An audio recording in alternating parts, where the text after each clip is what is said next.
루카가 전한 거룩한 복음입니다.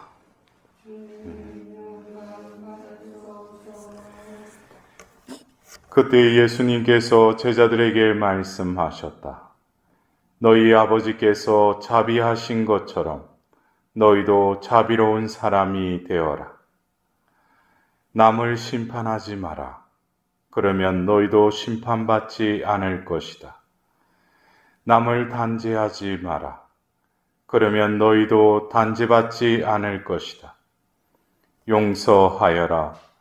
그러면 너희도 용서받을 것이다. 주어라. 그러면 너희도 받을 것이다. 누르고 흔들어서 넘치도록 후하게 되어 너희 품에 담아 주실 것이다. 너희가 되질하는 바로 그 대로 너희도 대받을 것이다. 주님의 말씀입니다. 그리스도님 찬미합니다.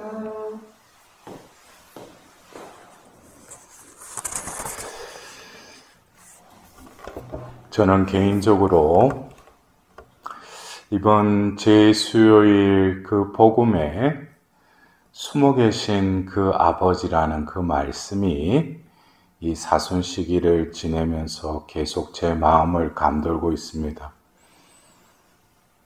하느님은 우리와 늘 함께 하시고 또 우리의 필요와 우리의 탄식을 외면하지 않고 입에 채 올리시기 전에 들어주시고 또 베풀어 주시는 하느님이신데 왜 숨어 계실까?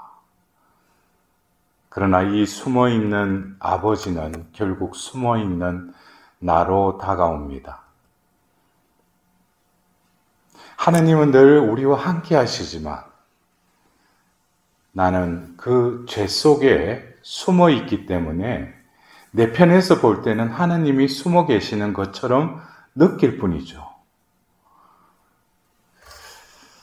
그래서 이러한 나의 상황, 더불어서 그 죄에 끊임없이 굴복당하고 죄를 지을 수밖에 없는 이 무기력한 이 죄인의 상태. 그러면은 하나님께 영원히 나아갈 수 없는가? 그러나 하나님께서는 바로 당신의 아들의 그 순환의 공로로 그래서 우리가 자비의 5단 기도를 바칠 때 성모송을 바치는 그 아래 우리는 예수님의 순환을 보시고 저희와 온 세상에 자비를 베푸소서라고 예수님이 파우스티나 성녀에게 그렇게 기도하라고 가르쳐 주셨죠.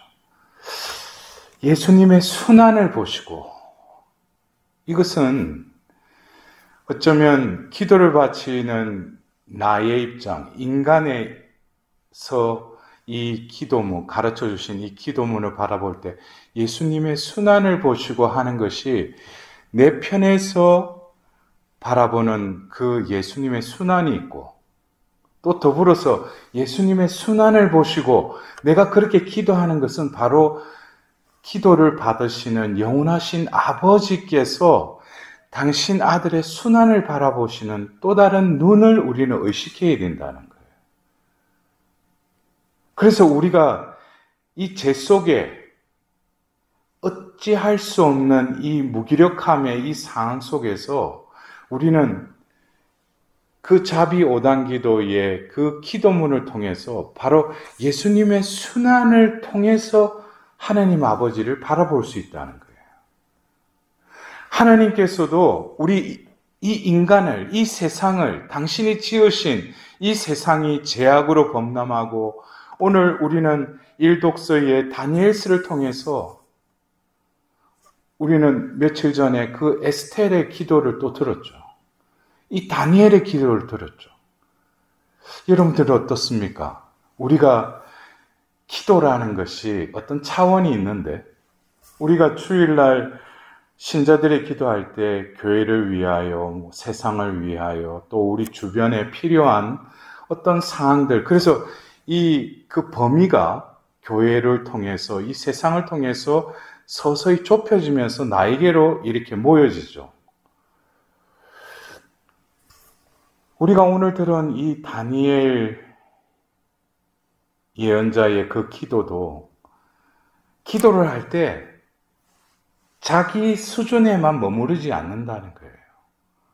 계약을 맺은 그 하나님 백성으로서 지금 유배를 와서 이국 땅에서 지내고 있는 이 다니엘에게 있어서 자기는 타국에 있지만은 그 고국에 있는 그 이스라엘 백성들뿐만 아니라 유배를 와서 다시 귀환하지 않는 그 이스라엘 백성들, 그 동족들이 얼마나 왜 우리가 이 상황까지 치닫게 됐는가. 그러면서 대신해서 하나님께 중재 기도를 바치고 있는 거예요. 그래서 하나님은 그 자비와 자애를 지키시는 분이시라고. 그러면서 역사를 통해서 뭡니까? 하나님께서는 우리에게 그 계명과 또 법을 주시고 또 지키라고 해서 또 지키지 못하니까 예언자를 보내서 끊임없이 당신께로 돌아오도록 하나님께서는 끊임없이 자비를 베푸셨건만 우리는 지금 머리를 들 수 없다는 거예요. 그래서 제가 이번 그 사순식이 시작하면서 숨어 계신 아버지. 근데 하나님이 어디 계시지 하고 찾는다 해도 하나님은 늘 우리와 함께 계셔요. 그러나 내가 느끼지 못하고 보지 못하고 듣지 못할 뿐이죠. 왜? 제 속에 있으니까. 그러나 조금씩 그 숨어 계신 하나님이 아니라 내가 제 속에서 진정으로 내가 나아가려고 하는 결단과 나의 어떤 또 다른 영유를 거슬러 알을 낳기 위해서 거슬러 올라가는 그 연어와 같이 나에게 영적인 투쟁이 없이는 이 숨어 있는 나가 하나님 앞으로 나아갈 수 없는 것이죠. 그래서 오늘 두 번에 걸쳐서 다니엘은 부끄럽다는 거예요. 하나님 앞에 나서려고 하는데 부끄럽다는 거예요. 이거는 이 부끄러움을 느끼는 게 어떻게 보면은 이 숨어 계신 하나님 앞에 이제 나서려고 할 때 내가 느끼는 그 존재감이라는 거예요. 우리는 아무렇지도 않게끔 아침에 촛불을 켜고 기도를 할 때, 말씀을 접할 때, 또 미사 드리러 성전에 들어올 때 과연 나는 부끄러움을 느끼느냐 이거예요. 아무런 그런 감각이 없는 거예요. 그냥 와서 그냥 아무렇지도 않아요. 이것은 그냥 로봇과 같은 거예요. 그냥 반복되는 그 행위. 하나님 보실 때 진정으로 하나님께서 나에게 베풀어 주심이 얼마나 가히 없는데 그것에 대한 매번 필요할 때만 베풀어 달라고 하고 그 베풀어 주신 것이 얼마나 헛되이 흘러간 것에 대해서는 내가 망각하고 살아가는 거예요. 그것에 대해서 우리가 철이 좀 든다면 어떻게 되겠어요? 아, 내가 그때 참 어린아이 같은 철부지 같은 삶을 살았구나. 그러다 보면 뭐예요? 부끄러움이 드는 거죠. 여러분들 이 부끄러움은 그냥 어떤 하느님을 피하려고 하는 그 부끄러움이라기보다는 적극적인 부끄러움이에요. 하나님 앞에 나와서 하나님만이 우리를 구원하실 수 있는 하나님이시라는 거예요. 그 앞에서 얼굴을 들 수 없다는 거예요. 왜? 우리가 한 역사가 있으니까. 이 부끄러움은 예수님이 다시금 이사야 예언자의 그 주님의 종의 노래도 예수님은 그 순환의 길에서 차돌처럼 부끄러워하지 않았다고 그랬어요. 왜? 하나님은 바로 예수 그리스도를 통해서 이 죄로 인해서 가로막힌 그 장벽을 쳐부시기 위해서 예수님께서는 바로 그 십자가의 길을 나아가신 것이죠. 예수님께서는 죄가 없으셨죠. 근데 죄가 되셨다고. 그렇다면 예수님도 역시 부끄러움을 느끼게 되는데 죄가 없으시기 때문에 그분은 얼굴을 차돌처림하며 그 죽음의 길로 나아가십니다. 왜 그래요? 우리의 그 부끄러움의 그 탈을, 그 가면을 벗기시기 위해서. 여러분들, 오늘 우리는 이 복음을 통해서 그냥 마냥 이렇게 보면, 우리가 자비를 행하라고 하시는구나. 뭐 심판하지 말고, 단죄하지 말고, 용서하고, 주어라. 하나님은 우리에게 무슨 행위를 요구하시는 분이 아니에요. 여러분들, 우리가 신앙생활을 할 때 내가 무슨 봉사를 하고 선행을 하고 어떤 자선을 베푸고, 하나님이 보시는 것은 그 행위 이전에 그 사람이 어떤 마음가짐으로 하는지 마음보를 보셔요. 그래서 우리가 마태복음 25장에도 헐벗고 굶주리고 감옥에 갇히고 이런 사람한테 해줬을 뿐인데 그는 그냥 그 사람들한테 인정받으려고 한 게 아니에요. 그냥 해줬을 뿐이에요. 근데 뭐예요? 가장 보잘것없는 얘기 해준 것이 곧 나에게 해주신 것이다. 결국 자신이 한 것처럼 느낄지 모르지만 결국 자신이 한 건 아무것도 없다는 거죠. 이것이 어떻게 보면은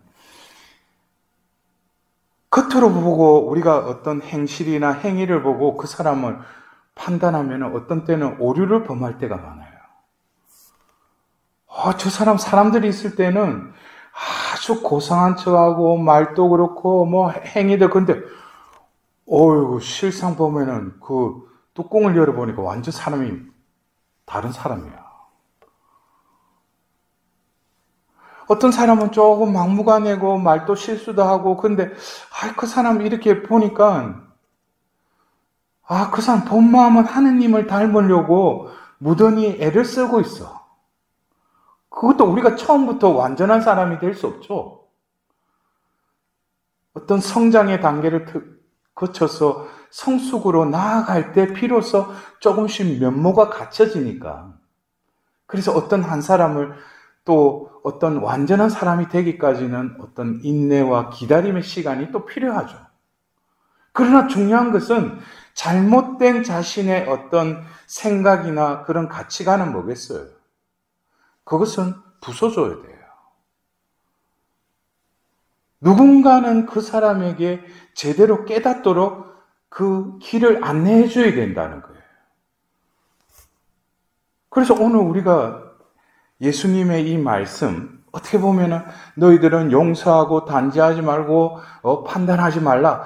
근데 내가 내 삶을 보니까 끊임없이 내가 그러지 말아야 되는데 계속 그런 것들이 되풀이 되고 있어요. 그 부담이 되는 거예요. 그러나 예수님께서는 오늘 이 루카복음 6장 36절에 너희 아버지께서 자비하신 것처럼 너희도 자비로운 사람이 되어라 그랬어요. 행위를 해라고 한 게 아니고 존재를 이야기하셔요. 자비로운 사람이 되라는 거예요. 아버지, 너희의 아버지, 사람. 우리는 이 존재 대 존재론적인 관점에서 이 6장 36절을 바라봐야 돼요. 여러분들, 내가 아무리 자비를 베풀려고 해도 자비로운 사람이 될 수 있어요? 어떤 때는 위선적인 자비의 그 행위만 하는 사람이 있어요. 예수님이 말씀하신 것은 자비로운 사람이 되라는 거예요. 예수님이 말씀하신 건 그 존재가 창조하신 그 분의 그 모상대로 회복이 될 때 우리의 존재는 저절로 우리를 창조하신 분이 우리의 어떤 존재에 선함을 넣어주시고 우리에게 양심을 주시고 우리에게 어떤 선의를 향해서 나아갈 수 있는 지성을 주시고 또 하나님의 뜻에 따라서 순종하는 우리의 의지를 주셨다면은 하나님의 뜻에 하나님의 존재로 우리가 회복이 될 때 우리가 하는 것이 아니라 하나님의 존재로 변화시켜 주신다는 거예요. 그래서 이것을 존재론적인 차원이 아니라 그냥 행위적으로 보면 오늘도 내 주변에 내가 판단하지 말아야 되는데 판단했다. 단죄하지 말아야 되는데 단죄했다. 그래서 저는 이 6장 36절에 예수님은 이렇게 말씀하셨지만은 그 중간에 가로를 넣어서 한마디를 더 넣어야 될 것 같아요. 그게 뭐냐면은 너희 아버지께서 자비하신 것처럼 하고 먼저 자비를 잊고 자비로운 사람이 되어라. 그 가로에 하느님은 자비하시죠. 그러나 나는 무자비하죠. 이게 흐르려면은 어떤 통로가 있어야 돼요. 어떤 과정이 필요해요. 자비하신 아버지, 나도 자비로운 사람이 되고 싶어요. 그러면 어떻게 해요? 하느님께로 나아가야죠. 그리고 하느님께 어떻게 자비를 베풀어 달라고. 제가 그래서 어쩌면 이곳에서 제가 수련을 받을 때 매일 아침에 일어나서 여기 와서 아침에 또 자비로우신 예수님 성화에 또 인사하고 하루를 시작하고 그 기도를 바치면서 예수님께 또 절하고 또 하루를 마치고 그런 수련을 끝내고 그 이후부터 제가 자비를 전하게 됐어요. 제가 의도하지 않았는데. 그리고 제가 첫 봉헌을 하면서 눈물을 흘리면서 제가 주님의 자비를 제가 전하겠다고. 그것도 제가 왜 그런 고백을 했는지 몰라요. 근데 지금 이 시간이 지나면서 제가 그 수련 때 이곳에서 머물면서 자비로우신 예수님께서 나에게 자비를 베풀어 주신 거예요. 그리고 내가 무슨 자비를 전하려고 하지 않았는데 하나님께서는 나에게 자비를 베풀어 주셨을 뿐만 아니라 내 영혼이 하나님의 자비를 입었다는 거예요.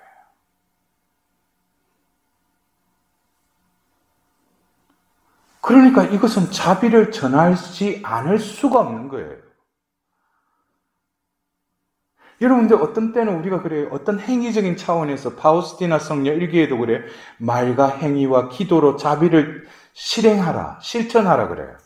근데 저는 섣불리 말과 행위와 기도 이것이 자비를 입은 어떤 존재의 양식에 근거하지 않으면 이 말과 그 행위와 기도는 그냥 깽가리 소리하고 비슷해요. 그래서 저에게 하나님께서는 그 수련 때 자비의 어떤 여정이라고 저에게 어떤 포인트를 딱딱딱 찍어주셨어요. 그래서 제가 평화방송에서도 그렇고 곳곳에 국내외에서 비전을 하면서 이 자비 여정을 통해서 그냥 우리는 그래요. 하나님 자비 베푸소서. 그리고 내가 가서 자비 전해야 되겠다. 우리가 그렇게 해서 자비 전하면은 자비를 살면은 얼마나 좋겠어요. 그러나 제가 파우스티나 성녀 일기와 기도를 통해서 그 스텝 바이 스텝을 이렇게 탁탁 찍어주시는 거예요. 그래서 처음에 죄에 대해서 무기력함을 인정하라고. 그 다음에 자비의 하나님을 믿으라고. 그리고 자비의 빛으로 나아가라고. 자비 안에서 고백하라고. 그리고 자비를 입어라. 자비를 살아라. 자비를 전하라라는 그 7가지 그 과정을 제가 깨닫기 시작했어요. 그것은 바로 뭐냐? 파우스티나 성녀에게 자비의 예수님께서 발현하셨을 때 그 밑에 이 기절을 꼭 넣어라. 그래서 파우스티나 성녀께서 폴란드인이었으니까 제주 우팜 토비에 그 우리 한국말로 하면 예수님 당신께 의탁하나이다. 이 의탁 이것이 바로 이 자비의 여정에 있어서 결국 우리가 그냥 입으로 예수님 당신께 의탁하나이다가 의탁이 되는 것이 아니라 그 과정이 있다는 거예요. 이게. 그럴 때 나의 존재가 그전에는 단죄하고 남을 용서하지 못하는 그 완고했던 그 마음이 눈 녹듯이 내 영혼이 변화가 일어나는 거예요. 그리고 자기 것만 알고 자기 것을 내놓지 않는 그런 영혼들이 그냥 내어주는, 이것은 자기가 어떤 이해타산적으로 한다면 자기도 이해가 안 돼요. 그런데 저절로 그렇게 행하게 된다는 거예요. 왜? 자기가 자비를 입었기 때문에. 그래서 우리가 남을 심판하지 마라, 남을 단죄하지 마라, 주어라, 이 용서하여라, 이 말씀을 자비를 입었다라는 것은 결국 하나님의 자비가 나에게 임하셨다는 것이죠. 그러면서 자기 자신을 보니까 제가 그 자비의 여정에 있어서 그 세 번째 단계, 바로 자비의 빛으로 나아가라, 그 단계에서 깨닫는 거예요.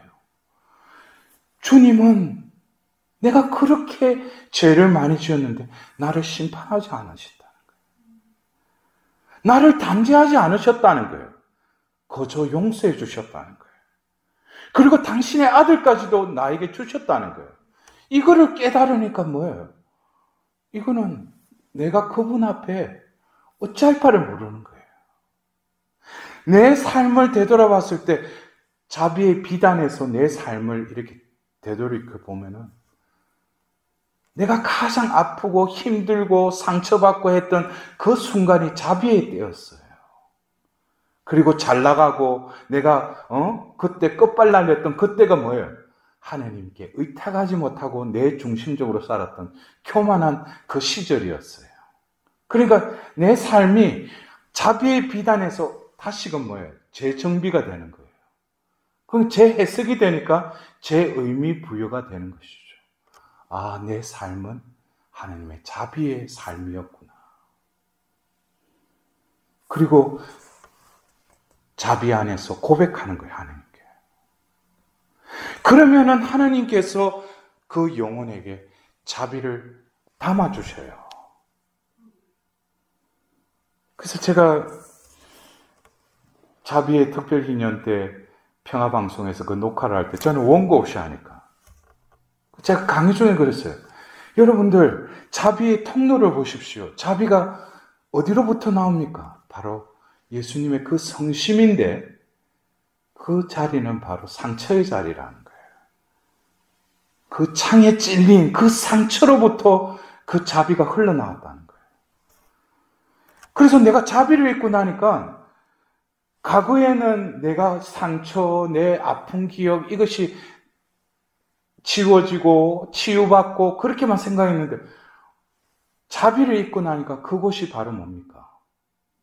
또 다른 예수 성심의 그 상처의 자리가 내 안에 내가 살아오면서 죄로 아로새겨진 그 상처의 자리가 바로 또 다른 자비의 통로가 된 거예요. 그것을 통해서 자비가 흘러가는 거예요. 그래서 뭡니까? 너희 아버지께서 자비하신 것처럼 먼저 자비를 입고 너희도 자비로운 사람이 되어라. 우리는 중요한 것은 내가 무슨, 제가 서두에도 말씀드렸죠. 어떤 행위, 공과, 내 노력, 이것을 하나님께서 셈하시는 게 아니에요. 내 존재를 지으신 분께서는 나를 구원할 때도 내 존재를 구원하셔요. 내 존재가 회복되어서 아버지를 닮은 그 자들은 바로 구원받는다는 거예요. 그러나 자기로 중심된 그 삶으로 점철된 그 존재가 위선적으로 무슨 겉으로는 그럴싸하게 했던 그거를 예수님께서 해칠한 무덤이라고 그러시죠.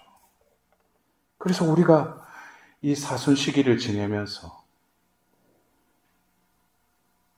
숨어있던 내가 이제 하나님 앞으로 나아가도록, 그러려면 촛불을 켜야죠. 기도해야죠. 말씀을 읽어야죠. 고해성사를 봐야죠.